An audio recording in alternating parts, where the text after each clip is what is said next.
మహిళా రిజర్వేషన్ బిల్లుకు లోక్సభలో బ్రేక్. మూడింట రెండొంతుల మెజార్టీ రాకపోవడంతో వీగిపోయిన రాజ్యాంగ సవరణ. దేశ రాజకీయాల్లో మహిళలకు నిర్ణయాత్మక శక్తిని అందించేందుకు ఉద్దేశించిన మహిళా రిజర్వేషన్ రాజ్యాంగ సవరణ బిల్లుకు లోక్సభలో ఊహించని చుక్కెదురైంది. అత్యంత కీలకమైన ఈ సవరణపై జరిగిన ఓటింగ్లో ప్రభుత్వానికి అవసరమైన మూడింట రెండొంతుల మెజార్టీ లభించకపోవడంతో బిల్లు వీగిపోయింది.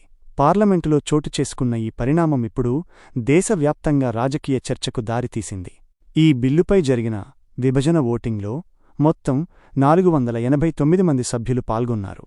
రాజ్యాంగ సవరణ నిబంధనల ప్రకారం బిల్లు ఆమోదం పొందాలంటే హాజరైన సభ్యుల్లో కనీసం 326 మంది మద్దతు తెలపాల్సి ఉండగా కేవలం 278 ఓట్లు మాత్రమే అనుకూలంగా వచ్చాయి.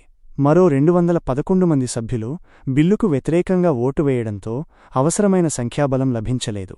దీంతో సభలో బిల్లు వీగిపోయినట్లు స్పీకర్ ప్రకటించారు. నిజానికి గతంలోనే మహిళా రిజర్వేషన్ చట్టం ఆమోదం పొందినప్పటికీ దాని అమలును జనాభా గణన మరియు నియోజకవర్గాల పునర్విభజనతో ముడిపెట్టారు.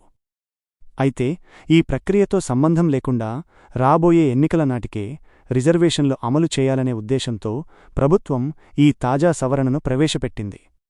దీనిపై సభలో సుదీర్ఘ చర్చ జరిగినప్పటికీ ప్రతిపక్షాల నుంచి తీవ్ర వ్యతిరేకత వ్యక్తమైంది. నియోజకవర్గాల పునర్విభజన అంశంపై స్పష్టత లేదని, దీనివల్ల కొన్ని రాష్ట్రాలకు నష్టం జరుగుతుందనే వాదనతో విపక్షాలు ఏకతాటిపైకి వచ్చి ప్రభుత్వ ప్రతిపాదనను తిరస్కరించాయి. ఈ కీలక బిల్లు విఫలం కావడంతో మహిళా రిజర్వేషన్ల అమలు ప్రక్రియ మళ్లీ అనిశ్చితిలో పడింది. పాత నిబంధనల ప్రకారమే జనాభా గణన ముగిసిన తర్వాతే రిజర్వేషన్ల అమలుపై ముందడుగు పడే అవకాశం కనిపిస్తోంది.